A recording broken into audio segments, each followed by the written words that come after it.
გილოცავთ შობა ახალ წელს შვიდობა დაბრუნდა. დღეს უნდა შევეხო თემას 2000-იანების ახალი წელი და დღევანდელი ახალი წელი ჩემთვის რითი განსხვავდება ერთმანეთისგან. 2000 წელს დავიბადე და ახლა ცხადია 2000-იანების პერიოდი არის ჩემთვის ყველაზე გამორჩეული თავისი მოდითაც შეიძლება მოდაში ყველაფერი არ მოწონდეს და მაშინდელ ჩაცმულობის სტილში, მაგრამ ნოსტალგიურია და ჩემთვის ადვილად საცნობია, ეგრევე ვცნობ ხოლმე. და რეკლამები და კლიპები როგორიც იყო მაშინ, განსაკუთრებით ქართული, მაგასაც მიშვეული ვიყავი, ჩემი ყოველდღიურობის ძალიან დიდი ნაწილი იყო, განსაკუთრებით მუსიკალური კლიპების ყურება, სტერეოზე, music box-ზე, მაესტროზეც გადიოდა ხოლმე კლიპები. თუ არ ვცდები, მზეზეც გადიოდა ხოლმე. სხვადასხვა ისე ეგ მოიშალა ქართულ ტელევიზიებში, ახლა მივხვდი.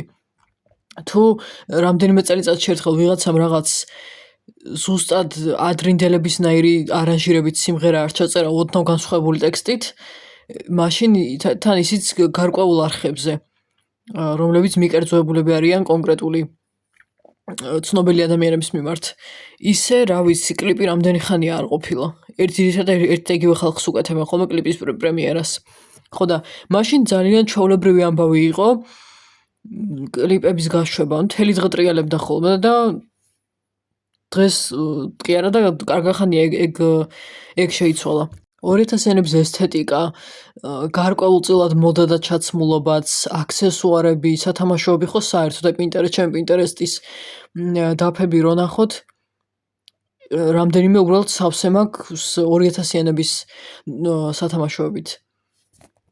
რეკლამები და კლიპები როცა მივხვდი, რომ ნელ-ნელა გააჩოჩეს ეთერიდან და მოიხსნა და აღარ უშვებდნენ, ჩვეულებრივი ამბავი აღარ იყო კლიპების ტრიალი და 2000-იანების რეკლამები, რომელიც აღმოჩნდა, რომ მარტო მე არ მიყვარს, იმიტომ რომ ხალხი დღემდე უყურებს ხოლმე ახალი კომენტარები მხვდება ძველ 90-იანების და 2000-იანების რეკლამებზე და სხვებისთვისაც დასამახსოვრებელი ყოფილა ტექსტები, ესთეტიკა, კონკრეტულ კომპანიასთან დღემდე შეიძლება ახალი რეკლამები ისე ვერ ეხმარებოდეს მაგათ მარკეტინგს, როგორც ძველი და ძველ რეკლამებთან ვასოცირებთ ხოლმე გარკვეულ ბრენდებს. ხო და ახლა 25-60 რეკლამაზე ხო საერთოდ აღარ მალაპარაკოთ. რაც შეეხება 2000-იანებში ახალ წელს, მე არ მახსოვს, რომ 5-6 წლამდე ესე 6-7 წლამდე არ მახსოვს ახალი წლის შეხვედრა, ალბათ მაძინებდნენ მაგ დროს და მაგიტომ. მახსოვს 6 წლის არა 2006 წელი რო დადგა, მაშინ გავაცნობიერე პირველად, რომ რაღაცა წლები არსებობდა, იმიტომ რომ მანამდე მაგას არ უკვირდებოდი ხოლმე. რა ვიკითხე, ახალ წელს მითხრეს, რომ 2006 წელია და რადგან პირველად გავიგონა ესე წლის რაღაცა სახელდება. მეგონა მე ის ვიკითხე, ყოველ წელს 2006 წელი იქნება მეთქი. თავიდან ვერ გავუგე ეგ რა იყო რა. საათის ცნობასავით იყო. მანამდე ახალ წელს არ ვიყავი შეხვედრილი, მაგრამ გარკვეულწილად ნაძვის ხის აწყობაში მონაწილეობდი. წვიმები მომწონდა ძალიან და ძველი სათამაშოებიც. ეგეთებს ვინმე კოლექციონერებთან თუ იშოვიან, სადმე მეორადები თუ შეგხვდება გასაყიდი. ალბათ გეცოდინებათ რაზე ვამბობ, აი მინის სათამაშოები რო იყო, ხახვის ფორმა რო აქვს ზოგს ბრგვალი და ისეთი თხელია თან ადვილად იმტრევა, ეგ აქვს ძალიან ცუდი. ახლა ბევრად უფრო მომწონს, რაც დრო გავიდა მაგათ შესახედაობა. ადრე იმიტომ არ მომწონდა არა, მაგრამ უფრო რაღაცა ვფრთხილობდი მაგ სათამაშოებთან, აი მოსახვევებიც რო არის რაღაც გირლანდასავით არის, ოღონდ ისიც მინის მძივებისგან არის აწყობილი. ეგეც მე მგონი ყველას თუ აქვს ძველი სათამაშოები, ყველას ერთნაირი ექნება ოჯახში და ეგეთი რაღაცეები ნაძვის ხეზე ზედატოტზე ჩამოსაცმელი შუშის სათამაშოც ადვილად მსხვერვადია და მაგას ყოველთვის პლასტმასის სათამაშოები მერჩინა ხოლმე და მერჩინა რომ როც თუ ნაძვის ხეს ვთავდი მეც პლასტმასის სათამაშოები დამაკიდებინა და იმ მინის სათამაშოებს უვთხოვდი, უფრო დღემდე ეგრე ვარ. ისე პლასტმასის ბურთების ერთმანეთთან შეხეთქებაც შეიძლება და ძალიან კარგი სასიამოვნო ხმა აქვს. მინის სათამაშოები რო შეეხეთქო, ნამსხვრევებს მიიღებ და კიდე რა ვიცი, ტყუილად დახარჯულ ფულს. აი 2006 წელს პირველად რო გავაცნობიერე, რომ წლებს თავისი სახელები ერქვა, ყოველ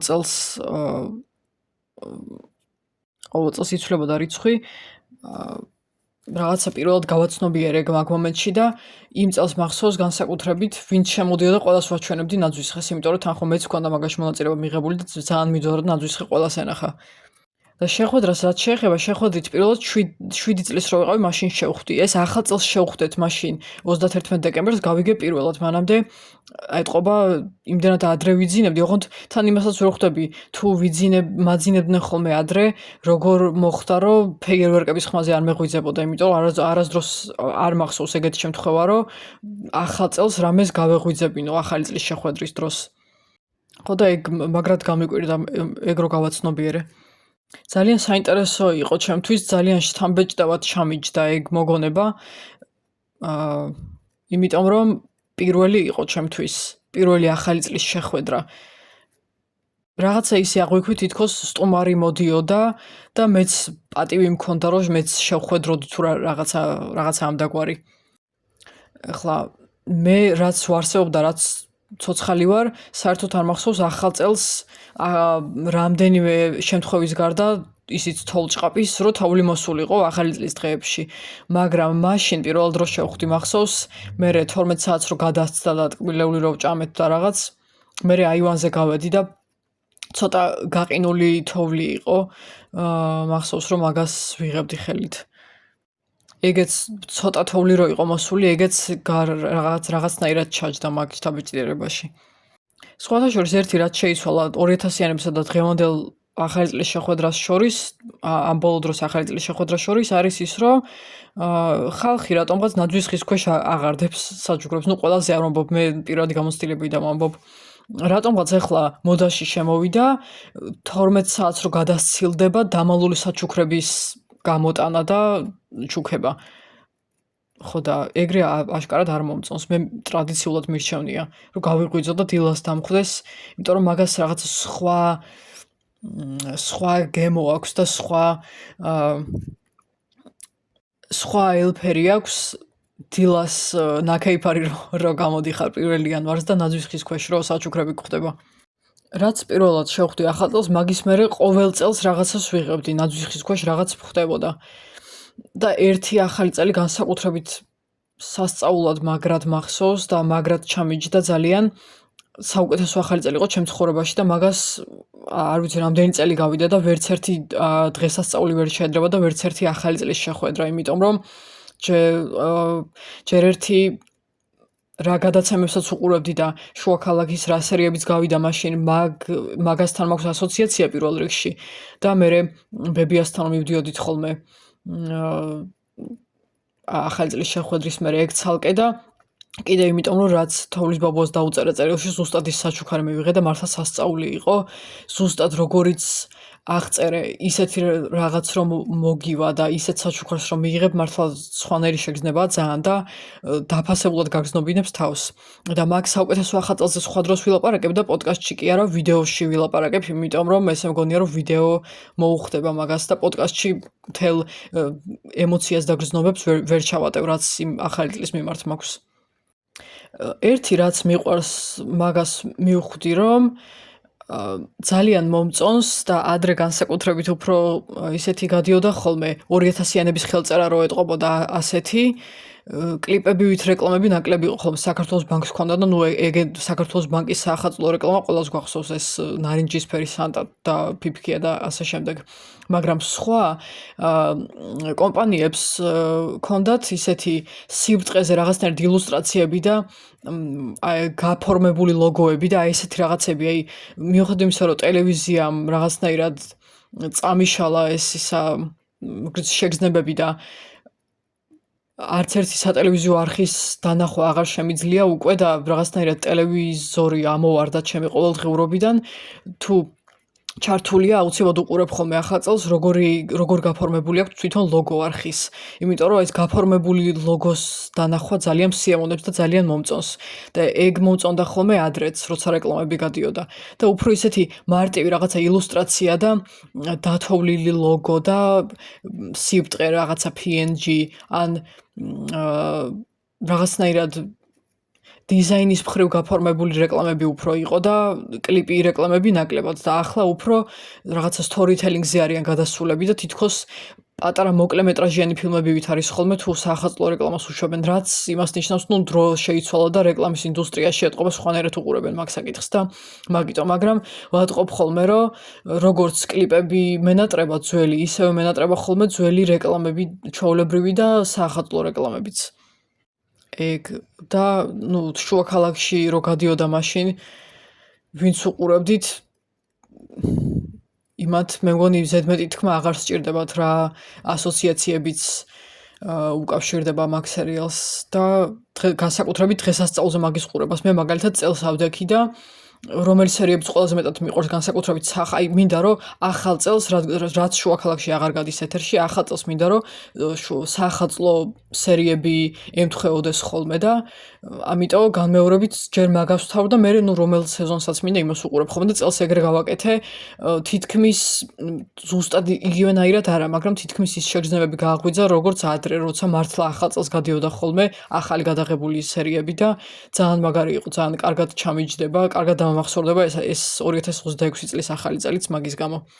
თავიდან 2000-იანების კლიპები და სიმღერები ვახსენე და ახალ წელს რაც გადიოდა, ერთი კიდე რაღაც რაც შეიცვალა ის არის, რომ მე განსაკუთრებით ბასტიულში და ბახშირად დავდიოდი მაშინ, გქონდა ჩვენ მაგნიტოფონი და იქ კასეტებს ვთავდით ხოლმე ბასტიულს სიმღერებს ძირითადად და მაგნიტოფონის და კიდე ამ ძველი ალბათ თუ არ ვიცი საიდან მოდიოდა არ უყურებდი ხოლმე მაგას უბრალოდ usმენდი და უკვირდებოდი რაღაცა იმ აწმყო მომენტში ვიყავი ის სიმღერა რომ ესმოდა რა ასოციაცია მქონდა თვითონ იმ აწმყო მომენტთან რომ დღესასწაულზე რაღაც სიმღერას უსმენდი, არ ვიცი კარგად ავხსენი თუ არა, მაგრამ მაგას უკვირდებოდი უფრო ჩემ შეგრძნებებს და ემოციას და არ ვიცი სად იყო ჩართული მაგნიტოფონში თუ ტელევიზორში ეგ სიმღერები, არ ვიცი, მაგრამ ალილო იყო რაღაცა, აი Jingle Bells-ი მელოდიაზე იყო რაღაც ქართული ტექსტი, რაღაცა შობათენდება და რაღაც ასეთი არ ვიცი ვინ მღერის დღემდე არ ვიცი. კიდე ნუ ქუჩის ბიჭების და ნინი ქარსელაძის თოვლი მოსულა რო გავიდა, აი ნინი ქარსელაძე ჩემზე ხო რამდენიმე წელი დიდია და მაშინ ჩემზე დიდ გოგოებს რაღაც როგორც ძალიან ზრდასრულებს ისე უყურებდი, მიუხედავად იმისა, რომ შეიძლება 2 ან 3 წლით ყოფილიყვნენ დიდები. თან მე ყოველთვის მინდოდა რომ საყურეები მკეთებოდა, ყურები არ მქონდა მაშინ გახვეტილი და საყურევისაც ეკეთა იმას ხო საერთოდ როგორც ისე ვაღმერთებდი, როგორც დედოფლებს ისე უყურებდი ხოლმე და ცალკე ეგეც ემატებოდა მაგ შთაბეჭდილებას, რომ ხო რაღაცაი ძალიან მძაფრად აღვიქვამდა, ადრეც მძაფრად აღვიქვამდი ხოლმე ყველაფერს, რაც აი მედიას უკავშირდება, რაღაცის ყურებას და განსაკუთრებით ძველ დროს რა. მაგ კლიპს რაც შეეხება სიმღერის ტექსტზე მეტად, სიმღერის ტექსტზე მოსმენაზე მეტად უფრო იმას უყურებდი, ნინი ქარსელაძე როგორ გამოიყურებოდა, აი ზუსტად მაგის გამო, რომ ვიცოდი ჩემზე დიდი იყო და თითქოს მე ჩემ თავსაც ვხედავდი, რომ აი ცნობილი ბავშვი იყო და მე ჩვეულებრივი ბავშვი ტელევიზორში უყურებდი მას, მაგრამ თან ის კლიპში იყო, თან თმა ქონდა ჩაწნული, ამ ჩაწნულმა თმამ ხო გამაგიჟა, იმიტომ რომ რო უყურებდი ვარცხნილობას, ვერაფრით ვერ მივხვდი როგორ გაუკეთეს და მართლა საყურე რო ეკეთა მაგ ასე ვთქვათ რაღაც პატივისცემის გრძნობას კიდე ეგ დაემატა, რომ ძალიან რთული და განსხვავებული ვარცხნილობა ქონდა და პლუს კიდე ის რომ ჩემზე დიდი იყო და თან ცნობილი და მე უყურებდი ვიღაც სხვა ბავშვს ტელევიზორში. რამდენი ვილაპარაკე ამ ერთ დეტალზე. კიდე რომელი სიმღერები გადიოდა, რა ვიცი, ფიფქებო, რომ ყველამ რო იცის. და რა, ნუ ახალ წელს რო შევხვდებოდი, მე ვიცოდი კონცერტი უნდა დაწყებულიყო. თან რაღაცნაირად კომფორტი ქონდა მაგ რუტინას, რომ ვიცი ყოველი ახალი წლის მოსვლის მერე რომ რაღაც გადის ტელევიზორში, მაგრამ თვითონ საახალწლო კონცერტებს ვერ ვიტან და არ მგონია რომ ერთადერთი ვიყო მაგაში. პირველ რიგში იმიტომ რომ ვერ ხვდებოდი იმ ხალხს რა ძალა ადგა ღამის 12-ზე სახლში რო არისხდნენ და არ ჭამდნენ და არ ისვენებდნენ და სახლში არ დღესასწაულობდნენ და ვერ ხვდებოდი რა საჭირო იყო მაინც და მაინც სცენაზე ყინვაში დგომა და იქ სიმღერა და პლუს კიდე მე რატომ უნდა მეყურებინა მაგისთვის ტელევიზორში. სიმღერებზე მეტად ახლა ხვდები რომ უფრო საახალწლო ლოგოებს, საახალწლო რეკლამებს და უფრო საჭმელებზე იყო ჩემთვის აქცენტი, ხო, ნუ საჭმელი ახლა საჭმელზე რო არ ყოფილიყო გამორიცხულია ეგ. ახალი წელი პირველ რიგში მაგიტომ მიყვარს, რომ სუფრა აქვს თავისთვის დამახასიათებელი და განსხვავებული. ისეთი, როგორიც მარტო საქართველოს აქვს უნიკალურად. იმიტომ რომ სხვაგან ახლა გოზინაყს და ასეთ რაღაცებს ვერ შეხვდები. მორთულობებთან ნაძვის ხესთან დაკავშირებით ერთი რაც არ მომწონს არის ის, რომ აი ის უბრალოება მირჩენია, შეიძლება თვითონ მე არ მოვთო ეგრე ნაძვის ხე, მაგალითად როგორც მიწისქვეშა გადასასვლელებში იყიდება ხოლმე ეს მეტად ჭყეტელა ან ცოტა დაბალი ხარისხის სათამაშოები და ნაძვის ხეები რომ არის, ძირითადად უკვე ალმაცერად რო უყურებენ, ამაზე ვამბობ და მოდაში შემოვიდა ძალიან ძვირიანი ჩამოსაკიდ სათამაშოები და არა მარტო აი უბრალოდ დასადგმელი დეკორაციები, უბრალოდ რა უნდა დადგა და უყურო. ეხლა ზოგი მომწონს ეგეთი მაგალითად მაკნატუნები და თოვლის ბაბუები, დასადგმელები რომლებიც არის და აი გიგანტური ნაძვის ხის სათამაშოებს უბრალოდ ვერ ვიტან და ისეთი ფერებია თან და ისეთი დიზაინი, უბრალოდ ვერ წარმომიდგენია მაგ ფერების ასოციაცია ახალ წელთან რაღაცნაირად არ მაქვს და ვერ წარმომიდგენია რამ უნდა გაგაგიჟოს, რომ ეგრე მორთო ნაძვის ხე საერთოდ ახალ წელს არ უხდება, ესე მგონი აი რო უყურებს საერთოდ საახალწლო შთაბეჭდილებასაც არ ტოვებს, რაღაცნაირად გამოიყურება ყველა.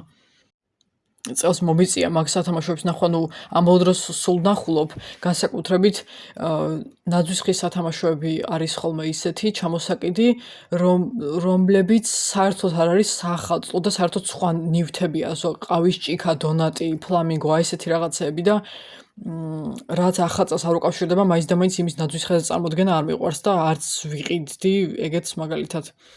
ხო და შეიძლება როგორიც მაგალითად უბრალო მაღაზიებში, არაქსელურ მაღაზიებში, ალბათ მიხვდებით რაზეც ვამბობ, ან პატარა ნაძვის ხეები რო უდგათ და ისეთი ფერადი განათებებით, ჭყეტელა განათებებით რო არის მორთული, ან სადმე რო დგას და გამოიყურება უფრო უბრალოდ, არ არის საერთოდ არც კიმ კარდაშიანის ნაძვის ხეს არ გავს და არც ნეიტრალურ მოწყენილ ერთ ტონში არ არის გადაწყვეტილი. ნუ არც აქვს ერთი ფერით მორთულ ნაძვის ხებს ჩემი დასაწუნი რა ჭირს, უბრალოდ რაღაცა ხდება ამ ბოლო წლებში თითქოს ეხლა გაიყო და უბრალო ხალხის ნაძვის ხე და უბრალო დიზაინერული მდიდრული ნაძვის ხე, რაღაცა ესეთი დიქოტომია არსებობს და ძალიან სისულელეა ეგ.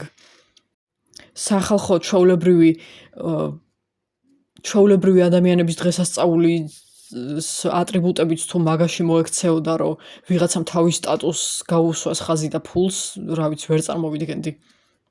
ახლა გავიგე, რაღაცა რალფ ლორენის შობას ეძახიან, ჩვეულებრივად წითელ და მწვანე ფერებში მოთულ ნაძვის ხეს და მაგარი იდიოტობაა ეგ.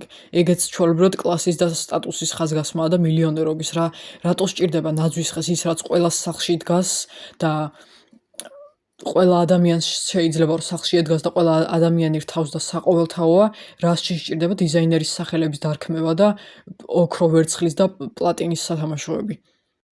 შეიძლება მე ჭყეტელა ისეთი ბრჭყალებში უხარისხო სათამაშოებით და ძველი სათამაშოებით სუმთლიანად არ მორთო ნაძვის ხე, მაგრამ ეგეთი ძველი ნაძვის ხეების ფოტოების თვალიერება მომწონს ძალიან, ვერ ვძღები ხოლმე რომ პინტერესტზე რო ვძებნი, ეგეთი ბევრი დავამბატე 80-იანებიდან 90-იანებიდან 2000-იანების შობა რაღაცა და იქ როგორც პოსტსაბჭოთა ფოტოებს მიგდებს, ისე მიგდებს ინტერიერთაც მიხვდები პოსტსაბჭოთა ქვეყნებში გადაიღეს ალბათ ეგ ფოტოები და მიგდებს ძველ ამერიკულ ახალ წელსაც რა 80-იანებში და 2000-იანებში და ასე შემდეგ როგორი მორთულობაც იყო და ვხვდები რომ ეგ არის ჩემთვის ფუნდამენტი და საფუძველი რაღაცა ეგ ისეთი ისე მაქვს ჩამჯდარი გონებაში რომ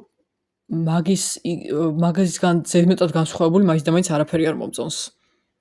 სხვათა შორის ჩვენ ნაძვის ხეს აქვს ბევრი ჩვეულებრივ ბურთებზე მეტად აქვს ბევრი ხელნაკეთი სათამაშო, ქართულები განსაკუთრებით ხისგან და რაღაც ბუნებრივი მასალისგან გაკეთებული გირჩებისგან და ასე შემდეგ. და მაგასაც თავისი ხიბლი აქვს, ეგეც ძალიან რაღაცა მდიდრულისკენ და ზედმეტად გაპრანჭული შესახედაობისკენ არ გადაყავს და თითქოს რავი უბრალოების ყურება უფრო გირჩევნია. რაც შეეხება ახლა 2000-იანების ახალი წელი ჯობდა თუ ახლანდელი, რაღაცნაირად ну, ცხადია, ახლა 2000-იანების ჯობია ყველაფრით, მაგრამ მე ვერ ვიტყვი, რომ ჩემთვის პირადად ძალიან რადიკალურად შეიცვალა ახალი წლის აღნიშვნა. ერთი მაგის განსხვავდება ეს ბოლო წლები, რომ ბებიებთან მისალოცად ვეღარ მივალ. და დანარჩენი თუნდაც არ გადიოდეს ის რეკლამები, რაც მე მაშინ მომწონდა, ან ის კლიპები, ან ის სერიალები აღარ გადიოდეს, მე მაქვს ცალკე პლეილისტები შექმნილი და ჩემ თავს მაგ დანაკლისს უსევ აბსოლუტურად და თითქოს ისევ ძველი დროა და თითქოს არაფერი არ წასულა, იმიტომ რომ მე ზედმეტად იდეალისტი ვარ ესეთ რაღაცებში და ძალიან ცუდად ვიღებ ხოლმე, ვიღაცისთვის შეიძლება სასაცილო იყოს, მაგრამ სენსიტიურად მე ძალიან ცუდად ვიღებ ხოლმე რაღაც მომენტში ვისტრესები კიდეც ეგეთ რაღაცებზე თუ ბევრ რამეს წამართმევენ მედიას, რაც მომწონდა. ამიტომ მე თვითონ ვივსებ ხოლმე მაგ დანაკლისს. გარდა მაგისა, ერთი კარგი რაც მოიტანა ბოლო წლებმა, უნებურად მოყვა ეგ შედეგი, რომ ფეიერვერკები აღარ ისროლეს. ნუ ფეიერვერკის ყურება ყოველთვის მომწონდა და ახლაც მიყვარს. უბრალოდ ეს რომ სხვის ხარჯზე ხდება ძალიან ცუდი გასაზრებელია. ეგ საერთოდ არ მქონდა მაგის შესახებ ინფორმაცია. სულ 3 თუ 2 წლის წინ გავიგე, რომ ცხოველები ან კვდებიან, ან შეიძლება ძალიან დაზიანდნენ. მაგის გამო და ძალიან შეეშინეთ ფეიერვერკის. არ ვიცოდი საერთოდ, ეგ რო ადრე მცოდნო და რაღაცნაირად ადრევე ავიცრუებდი გულს და ისე მოდაში რატო არ შემოვიდა აქამდე და რატო არ იყიდება არსად ეს ჰოლოგრამული ფეიერვერკი, არ ვიცი, მე ჩავწერე Amazon-ზე მაინტერესებდა ვეძებდი, მაგრამ რაღაც სისულელები ამომიგდო, სულ რაღაცა რამდენიმე პროდუქტი და არ ვიცი რატო არის შოება არა და ვიცი რომ არსებობს ჰოლოგრამული ფეიერვერკიც და მე მგონი ჯობია უკვე რომ დროა მაგაზე გადავიდეთ. ხო, ну განსხვავებებს რაც შეეხება ნაძვის ხის სათამაშოებიც ახლა უფრო განსხვავებულია, თუმცა როგორც ვთქვი, არც ძალიან სხვა შთაბეჭდილებას არ ტოვებს ეგრე მორთული ნაძვის ხე, იმიტომ რომ ხელნაკეთი და თან მით უმეტეს ბუნებრივი მასალებისგან უფრო უბრალოდ გამოიყურება და ადამიანურად და არა დიზაინერულად და ინფლუენსერულ ნაძვის ხედ. ამიტომ მაგ ხრივაც არ მაქვს მაინც და მაინც დანაკლისის შეგრძნება, რომ რამე არ მომწონს ან სხვანაირად მინდა რომ იყოს. ისე ერთ-ერთ წინა ეპიზოდში ვამბობდი, მე მგონი როცა ტრანსპორტზე ვლაპარაკობდი მაშინ, თუ არ ვიცი, მე მგონი სახალწლო ეპიზოდში ვამბობდი რა მნიშვნელობა აქვს, მაინტერესებს საბადურისკენ მიმავალ გზაზე საცობი თუ არის მეთქი და უნდა შემემოწმებინა რუკაზე, ხო და გამიხარდა რომ აღმოაჩინე რომ საცობი არ ყოფილა და მწვანეთ იყო, ალბათ ან ხალხს ან არ ეცალა, ან უკვე იყვნენ სურათების გადასაღება დასრულები. მაგდენი აღარ ვიცი უკვე, მაგრამ მე კიდე სხვა დღეებშიც გადავამოწმე. იქნებ სხვანაირი დრო იყო მეთქი, იმ დროს სხვა არასათანადო დროს შევამოწმე მეთქი და სხვა დროსაც რო გადავამოწმე, ისე მწვანე იყო და გაკვირვებული ვარ ძალიან. ხო, ძალიან კარგი. წესით ეს სერია უნდა დამთავრებულიყო 7 იანვარს, მაგრამ როგორც ყოველთვის გადავაცილე და ამჯერად დავამთავროთ და ეს სერიაც ეს რუბრიკას დავამთავროთ მერე დარჩენილი ეპიზოდებით.